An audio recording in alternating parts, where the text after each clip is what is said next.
Hey y'all, it's Kirsten with the Wooden Butterfly. Today we're transforming, well, I would say the 70s era side table with the attached magazine rack and a lamp. I mean, who could ask for more for multi-purpose furniture, right? Well, let's do a little something to her so we can get her a little more modern.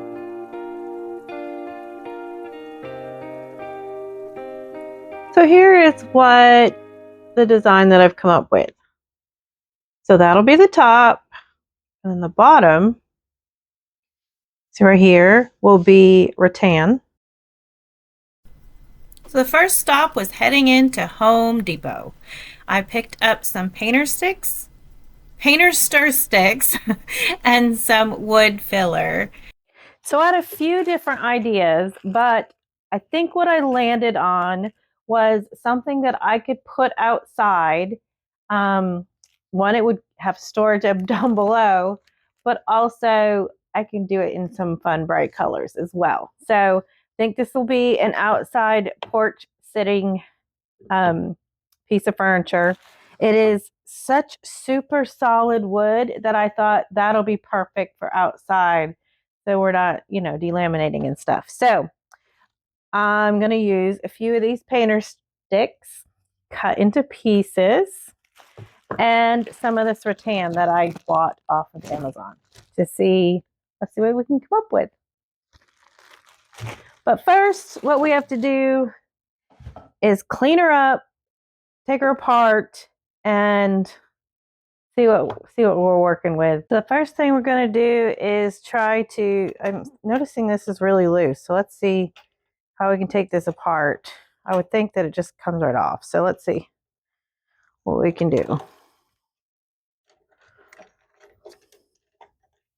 I've already, for reference, there was a cord hanging down here and I've already cut that cord off. So let's see. Yeah. We'll just pull that out.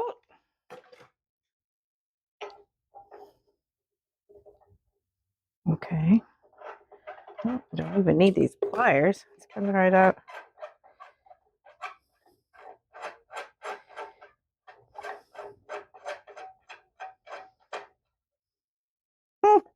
Look at that. How easy was that? And this, I think, would make a really beautiful candlestick. How about you? Or maybe even a small pedestal table or something. I don't know. It's cute. And this we could always make another light out of with something else. So fun. The next thing we're going to do is I'm going to remove these and see if I can maybe straighten them out a little bit. Not a little bit, a lot. We'll just cut them down. And so, like I said, I wanted to use that rattan, so I'm going to cut this down with my jigsaw and then make two side panels, basically make a frame so that the rattan can sit behind it. And don't you love my fancy little hammer? Hey, it gets the job done.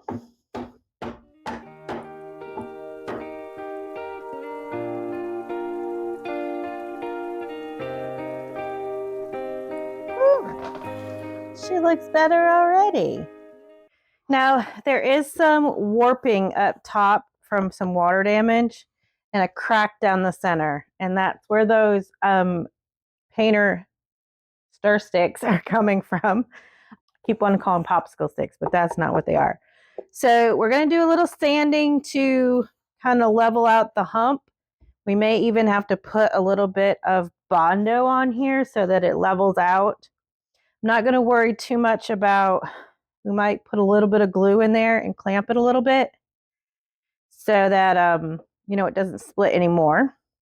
And there's a hole right here. And that was the other reason why I thought we would do something with those painter stir sticks. But let's first, let's clean her up.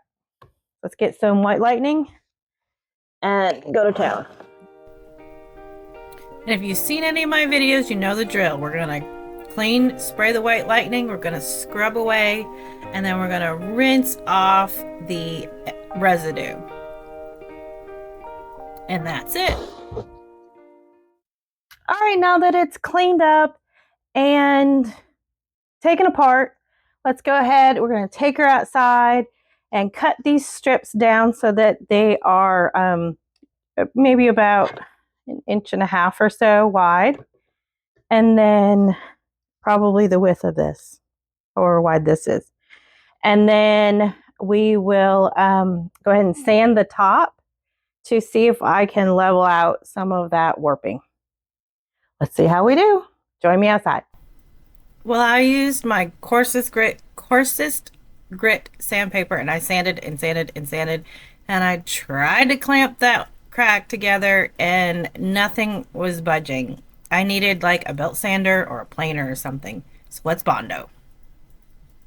I'm using the two-part all-purpose Bondo. It comes with a hardener and then the resin, and you mix the hardener with the resin. And a little hack is, if you, and mosquitoes are horrible out here, so you see me swatting away, but if you put the hardener to the side and then mix up little bits, little amounts at a time, then it doesn't harden up too much on you as you're working with it. With the light blue, or with the blue hardener, you want just a nice light sky blue color. If it's too vibrant, then you've got too much hardener in it, and it's going to be really hard to work with. It's going to harden up too fast.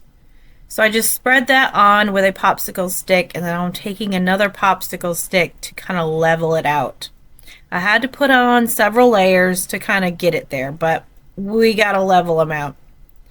Now let's straighten out those scallops that were on the side of the table. The magazine rack sides, that is. We're straightening them out so that we can create a frame to hold the rattan. I used a combination of my jigsaw and the chop saw so that I could get nice straight angles. I used that combination with cutting the popsicle sticks as well. It's just that I had a long story, but I had one tool available at one time and not another, so that's why I used both. And here's the rattan soaking in water, because we want to soak it so that it's nice and pliable. So what I'm going to do is place this down on the back side of the frame that I created. It's just dry put together. It's not stapled or glued or anything. And we're going to use an electric stapler. If you don't have one, these are reasonable and great. As you can see, my lips are moving. I don't know how to read lips. We had some difficulty with my microphone, so it wasn't picking up any audio for some reason. So this is a little voiceover for you. But anyhow, I am using the 3/8 inch staples, and I am just stapling along that edge. And like I said, if you don't have an electric stapler, go find one, because they're so much easier than clamping down on that, the manual one. Especially when you have to put in a lot of staples. And usually when you're stapling something, you're putting in a lot of staples. So now I'm just going to line up the sides and then put in a couple staples to kind of hold it in place. And then go do the same thing on the other side.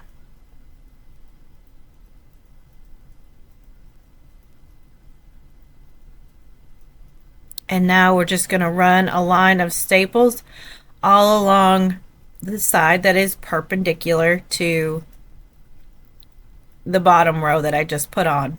And that is so that as this has soaked and is pliable, you kind of stretch it a little bit. That way when it dries, it's nice and flat and taut. And that's what we're trying to achieve. Then once you get the staples all the way around the other three sides, flip it around, and now we'll do this last side. And as you can see, I'm kind of pulling it slightly taut as I staple.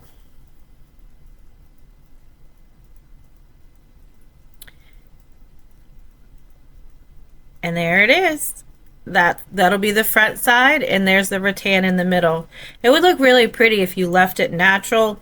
I am, however, going to be painting the entire thing, so it was easier to go ahead and paint everything rather than trying to leave parts of it the rattan natural. And some of those staples, they weren't quite flat, so I'm just pounding them down so that it fits nice and flat against the table. And now I'm just taking some scissors and trimming up all of that rattan. It cuts super easy. You could use a utility knife or scissors, whatever you have that's available. Now I'm just taking my brad nailer, and I'm just popping in a few brad nails to hold it in place. So that'll just hold there on the side of the cabinet, or of the table. Sorry, it's not a cabinet. You get the idea, right? Words sometimes are difficult for me, so I do apologize. Now our next step, you see on the inside of the table, not cabinet, it had that raw edge of where the rattan was. So now we want to cover that up. So I got some trim from Lowe's that is just, I think it's about a 1/2 inch wide. And we're just going to cut it with those cobalt, I think it's called quarter round snips or something like that. I'm not really sure. These are fabulous because when you're trying to cut this thin wood on a chop saw, it's just a nightmare. So these snips just come in so handy. Something you definitely want to add to your toolbox. And now we'll just put some glue on it. And actually I used wood glue in the picture, in the film, but I went back and used some outdoor construction adhesive. I had a little brain fart and didn't think about it to begin with, but I put the construction adhesive on there and then we clamp it into place.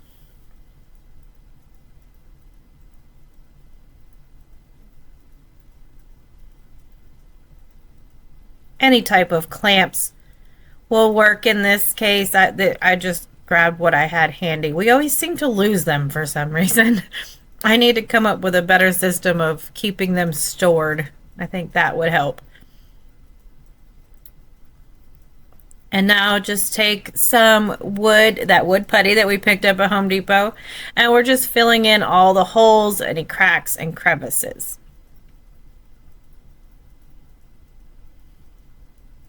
And you just wait for that to dry and then sand it smooth. Now that everything is puttied and while it's drying, let's go ahead and start laying out the pattern on top.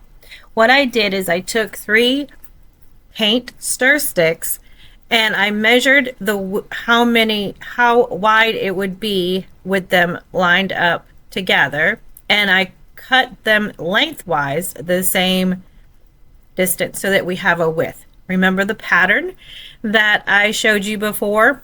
That is what we're creating on here. And the reason why I went at a diagonal was when I lined them up to begin with, they didn't quite fit evenly, and I just thought this would aesthetically just be better if they were at an angle. So I drew a straight line from one diagonal corner to the other, and then a 90-degree angle across the opposite direction.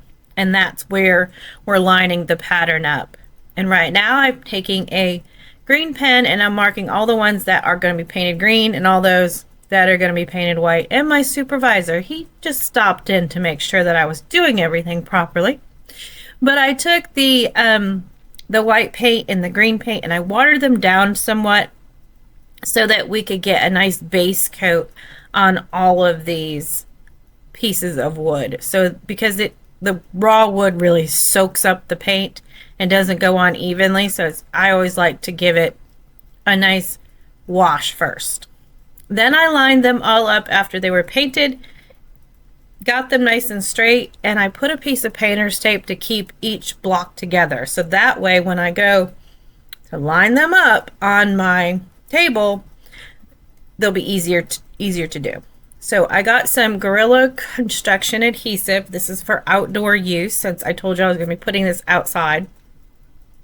And I'm just gluing the backs of each of the panels or the squares, whatever you want to call them. I don't know. And we're just going to start in the center and we're going to alternate the pattern of the green and white so that in the end it creates a kind of a basket weave pattern.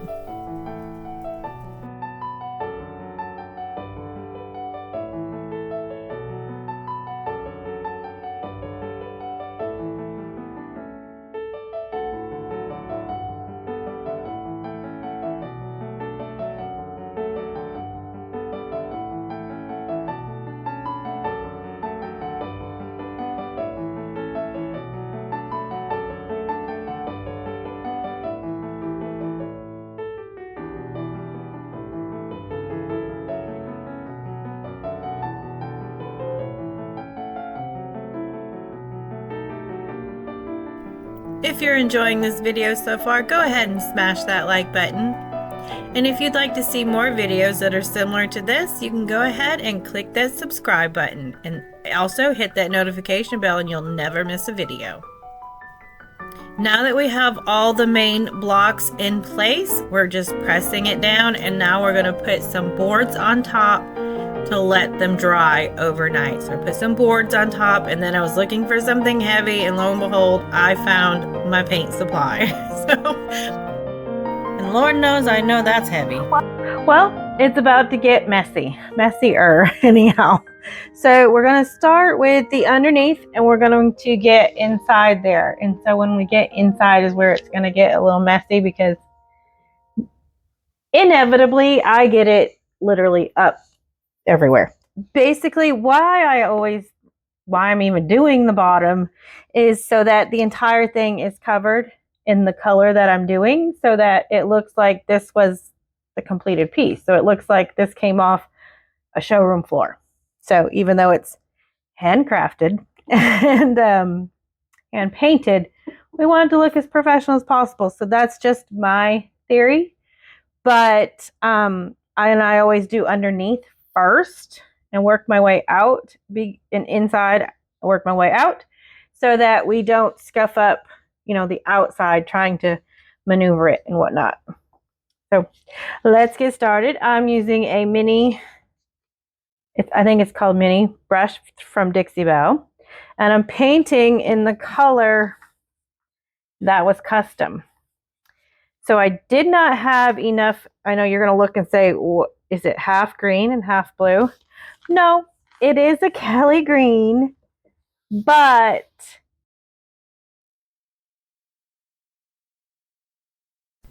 sorry about that. Lost my audio again.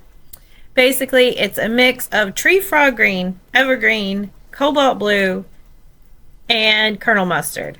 I can't tell you the exact amounts. I don't know if I could even recreate the same color again. I just kept mixing until it felt right. I wanted the tree frog green as the kind of the base of the color, but I just wanted it a little deeper. So kind of had to add what I had in stock so that I could get enough paint. Because I didn't think that the 4 ounces of tree frog green was just going to cut it. So we're just painting 2 coats, keeping our brush damp, and we are putting it on with a brush. We'll put the 2 coats on and then add a sealer at the end. I'm sure I was giving you some awesome tips or a great story, but I just don't know what it was that I was saying here, so we're just gonna move on to the next step. Like I said, this is the messy part. You got to get down inside there and get everything painted, and you got to swirl your brush around kind of in a circular motion to get all of that rattan painted. And that's again why I always do 2 coats, because you're gonna paint this on, it's gonna look beautiful, and then it's gonna dry and you're gonna see, ooh, I missed a few spots, but that's okay. That's why I always say 2 coats, we're human, we're gonna miss some spots.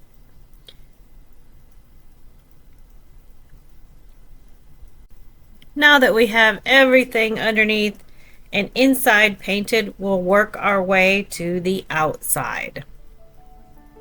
Starting with the edge that we have, laid out in the front right now.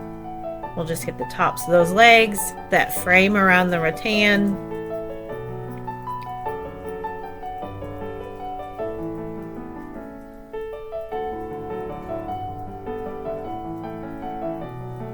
Being sure that we're not leaving ridges on any of the edges.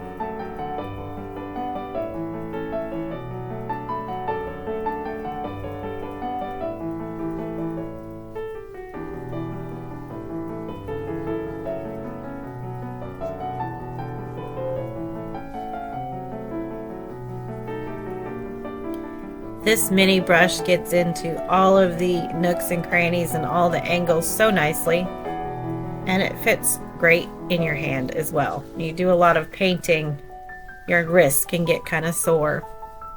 And this is that swirl motion that I was talking about. You're just going to take your bristles and you're going to put some pressure on them, and you're just going to shove the paint into all of those little cracks and crevices. Kind of coming from each direction and swirling and straight and swirling again. You're just trying to push paint into all of those little crevices. Now let's flip her over and get the other side.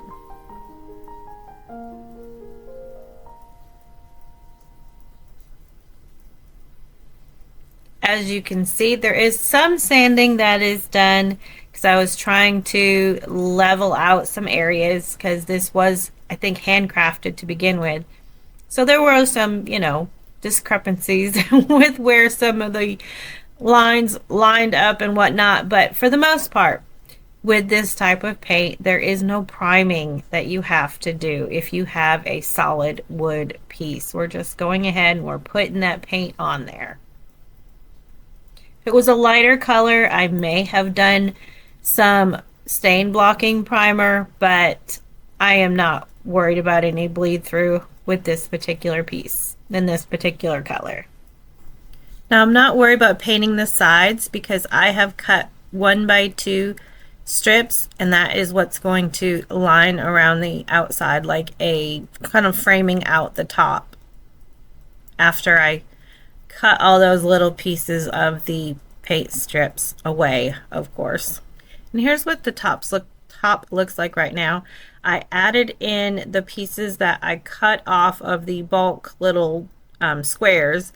I filled those in, all the little spots that were left open. So I just wanted to show you my screw ups. So when I tried to cut this line right here, I kept hitting, see if I can get it in the picture. I kept hitting the actual table, so then I have this all wonky looking edge. So now I'm just going to take my square and I'll draw a line to square it off, and then cut the entire thing again just to get a nice squared edge. Technically, as my husband, who is a carpenter, said, I'm using the wrong tool. I shouldn't be using a jigsaw. I should really be using a circular saw. But again, didn't have it on hand, so I'm using what I have and making it work. Well, after I squared it up, I trimmed it out with those 1x2s and touched everything up. And now she's almost ready. She does need 3 to 4 coats really, of some gator hide. Unfortunately, our weather wasn't cooperating, so I didn't get those on there, but they will get on there very soon before I put her outside. And I also popped some plants in there. I thought she looked really cute as a planter. I think that might be the direction that I go with that. And I wanted to stage her outside, but unfortunately we're redoing her patio, and like I said, weather was not cooperating. So I did some little AI technology and did a little mock-up. What do you think? A little Palm Beach inspiration. Don't forget, like, comment, and subscribe to the channel to never miss a video.